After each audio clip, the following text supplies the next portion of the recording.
Il ne faut pas imaginer qu'il y ait un déterminisme absolu derrière le quotient intellectuel. Il n'y a pas que la génétique qui influe sur nos capacités intellectuelles, notre environnement et l'éducation peut avoir un rôle.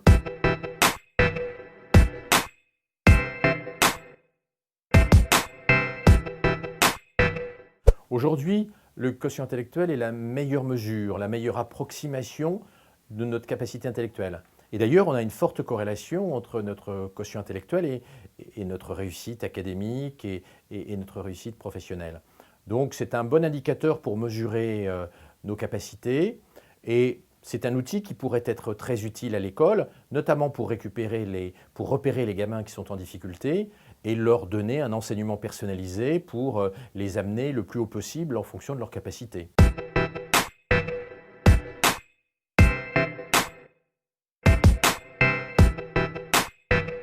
Une meilleure école, une bonne alimentation peut permettre aux gens de réaliser le maximum de leur potentiel intellectuel. Donc il ne faut pas imaginer qu'il y ait un déterminisme absolu derrière le quotient intellectuel. Il n'y a pas que la génétique qui influe sur nos capacités intellectuelles, notre environnement et l'éducation peut avoir un rôle.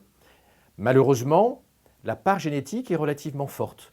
Donc il faudrait imaginer, il faudrait inventer dans le futur des technologies éducatives qui permettent de réduire les inégalités intellectuelles en permettant aux enfants qui ont un moins bon patrimoine génétique de rattraper leur handicap.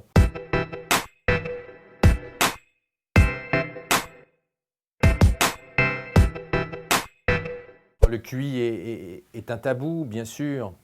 À gauche, on a peur que les différences de capacité intellectuelle justifient les différences sociales et que cela bloque les gens qui ont des bas QI.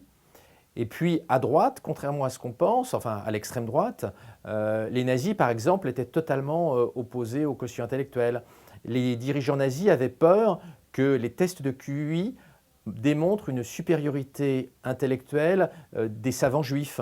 C'est la raison pour laquelle les tests de QI ont été bannis sous le Troisième Reich. Donc pour beaucoup de partis politiques, pour beaucoup de militants politiques, de droite et de gauche, le quotient intellectuel a toujours été, pour des raisons différentes, un sujet sulfureux.